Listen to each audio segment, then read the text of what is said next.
आज हम बात करेंगे प्रकाशिक समायता यानी कि ऑप्टिकल आइसोमेरिज्म के बारे में।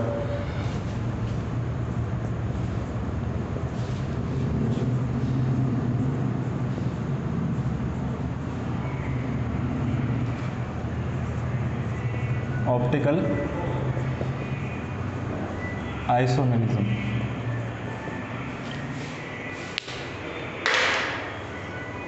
सबसे पहले इसकी डेफिनेशन के बारे में बात करते हैं। अपना टॉपिक है समायता, तो आप लोगों को पता है कि इसकी जो डेफिनेशन है उसमें एक पॉइंट कॉमन है और वो ये है कि दो यौगिक जिनका अणुसूत्र समान हो, दो यौगिक जिनका अणुसूत्र समान हो, ये बात हमेशा इस समायता यानी कि आइसोमेरिज्म की डेफिनेशन में कॉमन रहेगी। टू कंपाउंड्स having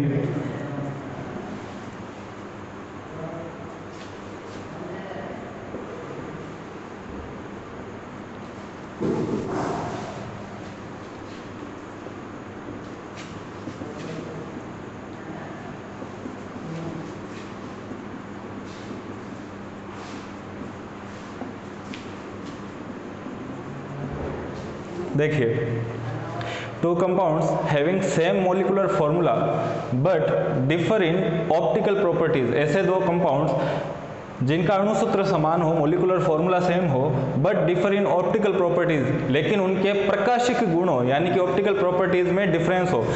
दो ऐसे कंपाउंड जो कि प्रकाश के साथ यानी कि पीपीएल के साथ अलग अलग तरीके से रिएक्ट करते हो।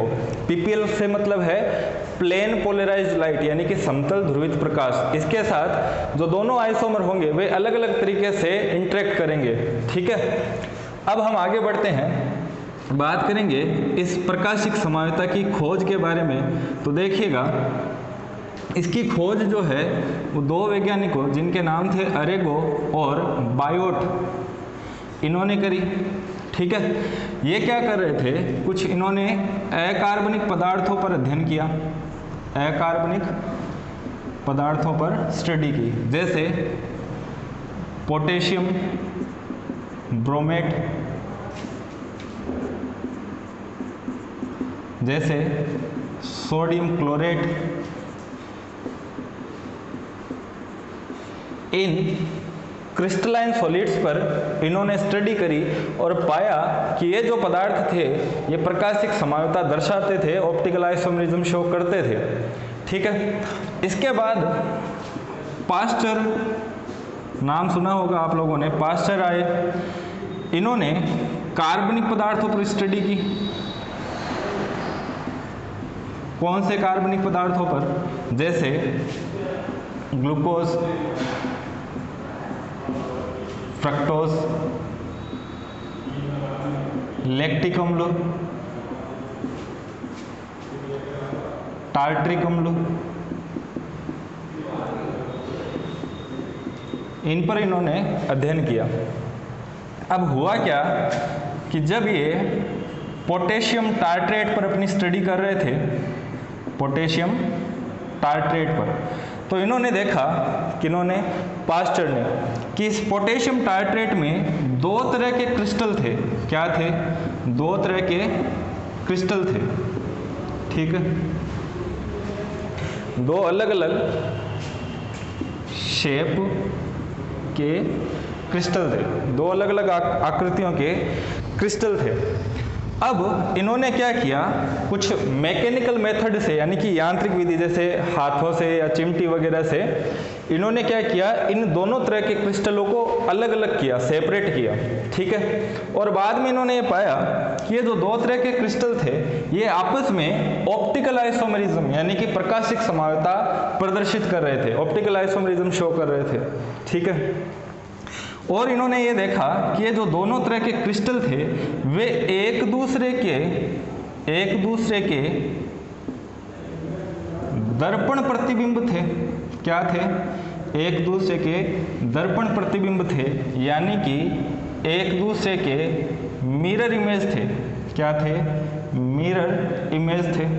ठीक है, जो दोनों प्रकार के क्रिस्टल थे वे एक दूसरे की क्या थे, मिरर इमेज यानी कि दर्पण प्रतिबिंब थे। और साथ ही साथ एक और इनका फीचर था, वो ये था कि ये एक दूसरे पर अध्यारोपित नहीं होते, एक दूसरे पर अध्यारोपित नहीं होते थे। ठीक है, यानी कि जो दोनों क्रिस्टल थे वे आपस में कैसे थे, नॉन सुपर इम्पोजेबल थे। कैसे थे, नॉन सुपर इम्पोजेबल थे।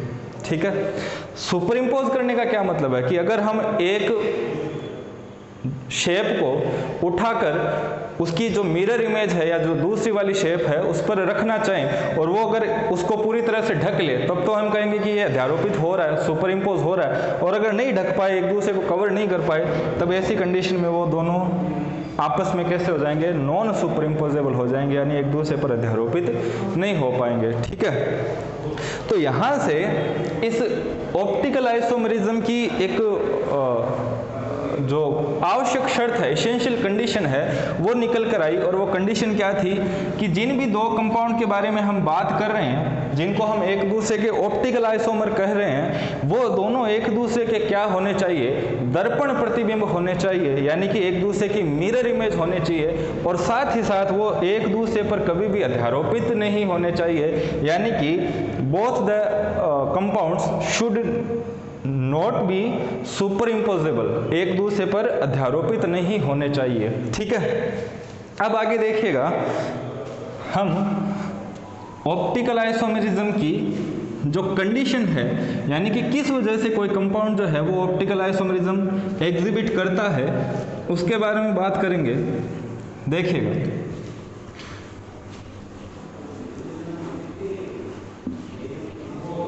तो जब पोटेशियम टार्ट्रेट के बारे में इतनी स्टडी की गई तो ये पता चला कि जो ऑप्टिकल आइसोमेरिज्म है वो basically due to asymmetry of crystals है।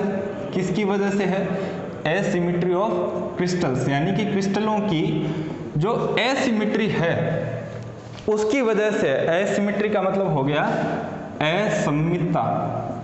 क्या चीज, असममितता। अब ये असममितता क्या होती है इसके बारे में अपन धीरे धीरे बात करेंगे, इस पर भी आएंगे। उससे पहले आप ये समझिए कि किस तरह से कोई कंपाउंड जो है वो ऑप्टिकल आइसोमेरिज्म शो करता है। देखिएगा, हमारे पास जो सामान्य प्रकाश होता है, श्वेत प्रकाश जिसको कहते हैं, या जिसको मोनोक्रोमेटिक लाइट कहते हैं, जो नॉर्मल लाइट है, और जो कि आपको पता है बेसिकली क्या है, EMR है, यानी कि इलेक्ट्रोमैग्नेटिक रेडिएशन है। अब इस इलेक्ट्रोमैग्नेटिक रेडिएशन में क्या होगा कि इसके जो कंपन होंगे वो सभी तलों में होंगे, जो कंपन होंगे वो सभी तलों में होंगे। आप देख पा रहे हैं पिक्चर के अनुसार, है ना, यहाँ जो कंपन हो रहे हैं वो सभी तलों में है। ठीक, इस मोनोक्रोमेटिक लाइट को, श्वेत प्रकाश को, जब निकोल प्रिज्म में से गुजारा जाता है, किस में से, निकोल प्रिज्म में से गुजारा जाता है, तो होता क्या है, इस निकोल प्रिज्म में एक बहुत ही कह लीजिए कि अल्ट्रा स्लिट लगी हुई है ना। तो जो भी कंपन, जो भी वेक्टर उस स्लिट के पैरेलल होंगे, उस स्लिट के अकॉर्डिंग होंगे, वो स्लिट में से निकल जाएंगे, और बाकी के जो सारे कंपन होंगे वो वहीं पर फिल्टर हो जाएंगे। तो हम देखेंगे कि इस प्रिज्म में से गुजरने के बाद जो लाइट होगी वो कैसी हो जाएगी, वो हो जाएगी समतल, यानी कि उसमें जो कंपन होंगे वो सारे एक ही तल में आ जाएंगे। कैसे हो जाएंगे, सारे एक ही तल में आ जाएंगे। अब हम इस प्रकाश को समतल ध्रुवित प्रकाश, समतल ध्रुवित प्रकाश, यानी कि PPL, plane polarised light, plane polarised light, क्या कह देंगे इसको, प्लेन पोलराइज्ड लाइट। ठीक है, अब क्या करना है, देखिएगा, जो भी पदार्थ हमारे पास है, पदार्थ का विलयन, जो भी पदार्थ हमारे पास है जो ऑप्टिकल आइसोमेरिज्म शो करता है ना, इस पदार्थ को ऑप्टिकली एक्टिव होना जरूरी है। अगर इस पदार्थ के विलयन में से हम इस पीपीएल को गुजारें, इस लाइट को गुजारें, तब क्या होगा, ये जो ऑप्टिकली एक्टिव सब्सटेंस है, ये शर्त है ऑप्टिकली एक्टिव होना चाहिए। अगर ये ऑप्टिकली एक्टिव है तो ये क्या करेगा, इस पीपीएल के साथ इंटरेक्ट करेगा, रिएक्शन करेगा, और क्या करेगा, इस पीपीएल के तल को घुमा देगा, पीपीएल के तल को घुमा देगा, किसी एक पर्टिकुलर डायरेक्शन में घुमाएगा। या तो क्या करेगा, ये इसको दक्षिण यानी कि क्लॉकवाइज घुमा देगा। तो या तो क्लॉकवाइज का मतलब कुछ इस तरह राइट हैंड साइड की ओर घुमा दिया, है ना, या इसका उल्टा भी हो सकता है कि लेफ्ट हैंड साइड की ओर घुमा दे, है ना, एंटी क्लॉकवाइज घुमा दे। तो यहाँ पर देखिएगा राइट हैंड साइड, क्या चीज़, राइट हैंड साइड, यानी कि कैसे घुमाया है, क्लॉकवाइज। अगर ये क्लॉकवाइज घुमा रहा है तब तो हम इसको कहेंगे दक्षिण ध्रुवण घूर्णक। क्या कहेंगे, दक्षिण ध्रुवण घूर्णक, यानी कि डेक्स्ट्रो रोटेटरी। क्या कहेंगे, डेक्स्ट्रो रोटेटरी, और इसको शॉर्ट में लिखा जाता है स्मॉल डी से। ठीक, अगर ये इसको बाईं ओर घुमा दे तो बाईं ओर का मतलब हो गया लेफ्ट हैंड साइड में घुमा दे, लेफ्ट हैंड साइड में घुमा दे, यानी कि एंटी क्लॉकवाइज घुमा दे। कैसे घुमा दे, एंटी क्लॉकवाइज घुमा दे। तो लेफ्ट हैंड साइड में घुमाया, बाएं हाथ की ओर घुमाया है, इसलिए इसको वाम ध्रुवण घूर्णक कहेंगे, वाम ध्रुवण घूर्णक, यानी कि लिवो रोटेटरी। क्या कहेंगे, लिवो रोटेटरी। इसको शॉर्ट में लिखा जाता है स्मॉल एल से, इंडिकेशन है ये। दक्षिण ध्रुवण घूर्णक यानी कि डेक्स्ट्रो रोटेटरी को स्मॉल डी से, और वाम ध्रुवण घूर्णक यानी कि जो लिवो रोटेटरी है उसको स्मॉल एल से लिखा जाता है। तो जो भी हमारा पदार्थ ऑप्टिकली एक्टिव होगा वो बेसिकली दो फॉर्म में पाया जाता है, दो फॉर्म में पाया जाता है। उसके दो आइसोमर होते हैं। एक आइसोमर क्या करेगा, वो इस पीपीएल के प्लेन को दाईं ओर घुमाएगा तो उसको डेक्स्ट्रो रोटेटरी कह देंगे, जबकि दूसरा आइसोमर क्या करेगा, इस पीपीएल के प्लेन को बाईं ओर घुमाएगा, उसको हम लिवो रोटेटरी कह देंगे, एल कह देंगे। देखिएगा जितना भी मैंने बताया है उसको एक बार मैं समराइज कर देता हूं।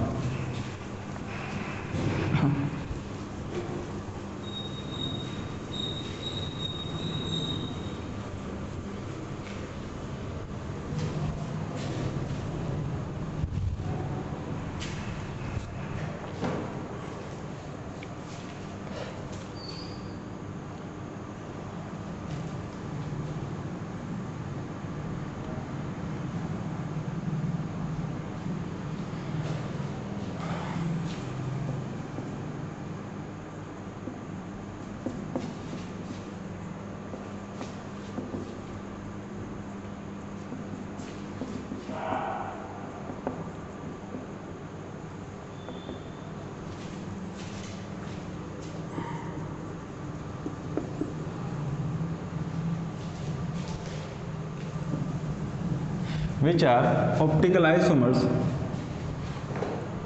are also non-superimposable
जी देखिएगा क्या लिखा है, two compounds which are optical isomers are also non superimposable mirror images to each other, यानी कि ऐसे दो कंपाउंड जो कि एक दूसरे के ऑप्टिकल आइसोमर हैं, वे आपस में एक दूसरे की क्या होते हैं, non super imposable mirror image होते हैं, non super imposable mirror image होते हैं, यानी कि अध्यारोपित नहीं होने वाले दर्पण प्रतिबिंब भी होते हैं।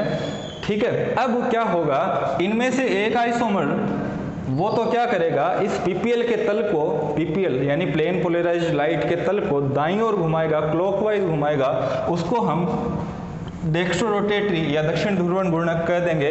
कैसे दिखाया जाता है, स्मॉल डी से दिखाया जाता है या फिर प्लस से भी दिखाया जाता है। While other one rotates the plane of PPL left hand side called laevorotatory, है ना, स्मॉल एल से या फिर इसको माइनस से दिखाया जाता है। इन दोनों का जो इक्विवेलेंट अमाउंट होता है, यानी इनकी बराबर जो मात्रा को अगर मिला दिया जाए तो ऐसा जो मिक्सचर बनेगा वो हमेशा ऑप्टिकली इनएक्टिव होगा, है ना, और उस मिक्सचर को हम कहेंगे रेसिमिक मिक्सचर। इसके बारे में हम आगे बात करेंगे।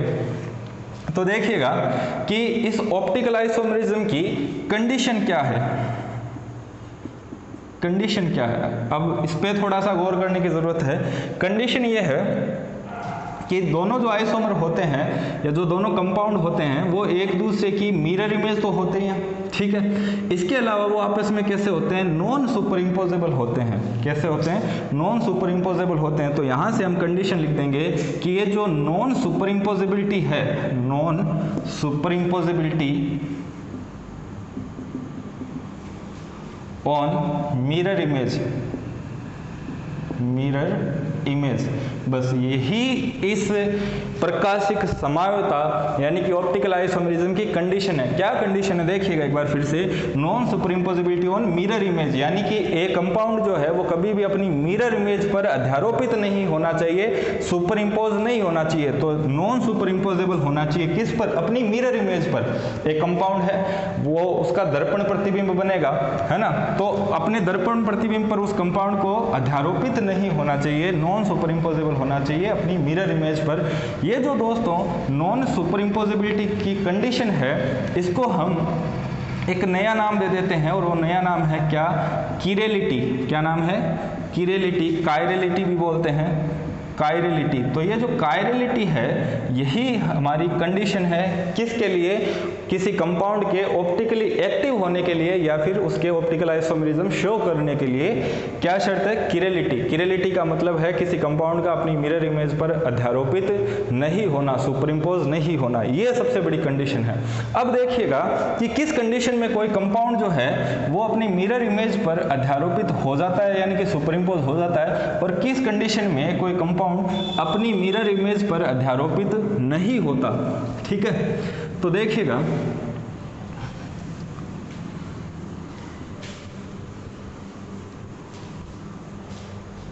हम बात करते हैं, मैं कुछ शेप्स बनाता हूं आप लोगों के सामने, हम देखेंगे कि whether the shapes are superimposable on their mirror images और नॉन सुपर इम्पोजेबल। ठीक है, मैंने कुछ ऐसा बनाया, सर्किल बना दिया, या फिर मैंने ऐसा बना दिया, ये शेप रेक्टेंगल बना दिया, या फिर मैं कोई लेटर जैसे ए लिख देता हूँ। ठीक है, ये हमने अलग अलग शेप्स बनाई।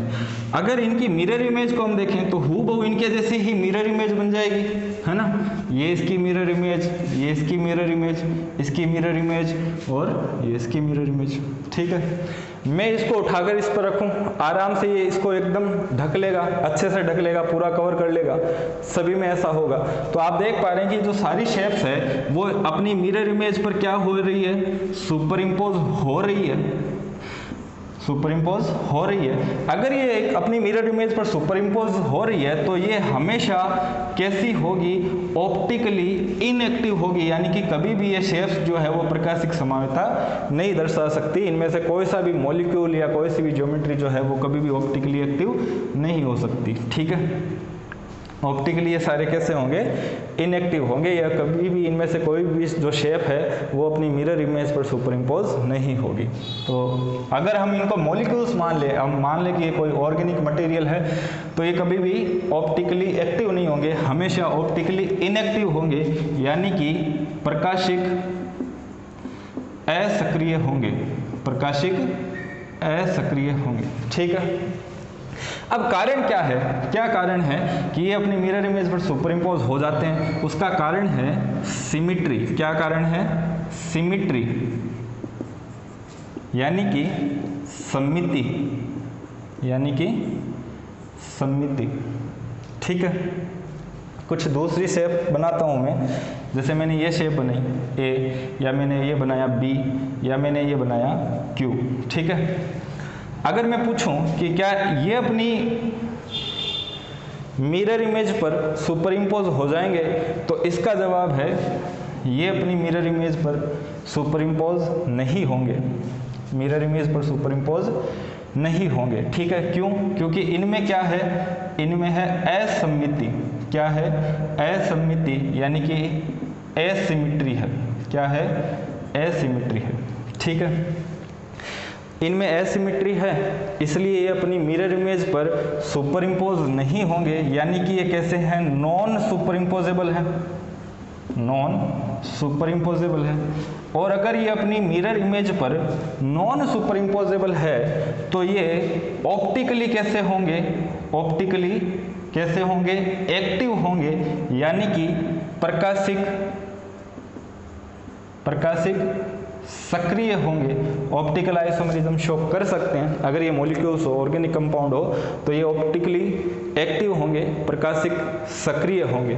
ठीक है, अब देखिएगा, यहां से हम अगर इस पूरी कहानी का सार लिखना चाहें, तो वो सार ये होगा कि अगर कोई कंपाउंड में सममिति है, कैसी है, क्या चीज है, सममिति, यानी कि सिमिट्री है। ठीक है, तो ऐसा कंपाउंड अपने दर्पण प्रतिबिंब पर अध्यारोपित हो जाता है, दर्पण प्रतिबिंब पर अध्यारोपित हो जाता है। अगर दर्पण प्रतिबिंब पर अध्यारोपित हो जाता है, तो वो हमेशा कैसा होगा, प्रकाशिक असक्रिय होगा, प्रकाशिक असक्रिय होगा, यानी कि ऑप्टिकली इनएक्टिव होगा। ठीक है, और जो भी कंपाउंड ऑप्टिकली इनएक्टिव होता है, उसको अब हम एक नया नाम दे देंगे, और वो नया नाम क्या होगा, वो नया नाम होगा अकायरल। कैसा होगा, अकायरल। ठीक, दूसरी ओर अगर उस कंपाउंड में असममिति है, क्या चीज, असममिति है। ठीक, यानी कि उसमें एसिमिट्री है। ठीक, तो वो कंपाउंड अपने दर्पण प्रतिबिंब पर, यानी कि मिरर इमेज पर, दर्पण प्रतिबिंब पर अध्यारोपित नहीं होगा, यानी कि that compound will be non superimposable on it's mirror image. उस कंडीशन में वो पदार्थ, यानी कि वो कंपाउंड कैसा होगा, प्रकाशिक सक्रिय होगा, ऑप्टिकल आइसोमेरिज्म शो करेगा, यानी कि ऑप्टिकली कैसा होगा, एक्टिव होगा। और जो भी कंपाउंड ऑप्टिकली एक्टिव होता है, उसको हम अब एक नया नाम दे देंगे, और वो नया नाम क्या है, कायरल, CHIRAL। ठीक है, कायरल। तो यहाँ पर कंफ्यूज नहीं होइएगा, एक बार फिर से गौर करते हैं। जिस भी कंपाउंड में सममिति है, सिमिट्री है, वो पदार्थ कैसा होगा, अकायरल होगा। ठीक है, अकायरल होगा। और जिस पदार्थ में, जिस कंपाउंड में असममिति यानी एसिमेट्रिकल है, वो कैसा होगा, ऑप्टिकली एक्टिव होगा, यानी कि कायरल होगा। ठीक है, अब इस कायरल शब्द को समझने के लिए हम एक परफेक्ट एग्जाम्पल लेते हैं, और वो परफेक्ट एग्जाम्पल है हमारे दोनों हैंड्स, हमारे दोनों हाथ। एक बार समझिएगा कि कैसे हमारे जो दोनों हाथ है है वो कायरल होने का एक परफेक्ट एग्जाम्पल है। देखिएगा, अपन अपने दोनों हाथों को देखते हैं, ये एक हाथ है ना, और मैं जब अपने दूसरे हाथ को देखता हूं तो दूसरा हाथ कुछ ऐसा है। आप देख पा रहे हैं ये जो दोनों हाथ है मेरे, अब ये एक दूसरे के दर्पण प्रतिबिंब की तरह काम कर रहे हैं, यानी एक दूसरे की मिरर इमेज। इस हाथ की मिरर इमेज कैसे बनेगी? कुछ ऐसे ही बनेगी। अब अगर मैं इसको इस पर रखूं तो ये एक दूसरे को सुपर इंपोज नहीं कर पा रहे हैं, एक दूसरे को नहीं ढकते हैं, यानी कि जो हमारे दोनों हाथ होते हैं वो भी आपस में कैसे होते हैं? नॉन सुपर इंपोजेबल होते हैं। ठीक है, नॉन सुपर इंपोजेबल होते हैं, क्योंकि इनमें कोई सिमिट्री नहीं होती, कोई इनमें सिमिट्री नहीं होती। तो हमारे जो दोनों हाथ है वो नॉन सुपर इंपोजेबल है, और अगर नॉन सुपर इंपोजेबल है तो कैसे होंगे? कायरल होंगे। ठीक है, आज के लिए इतना ही, मिलते हैं अगले वीडियो में।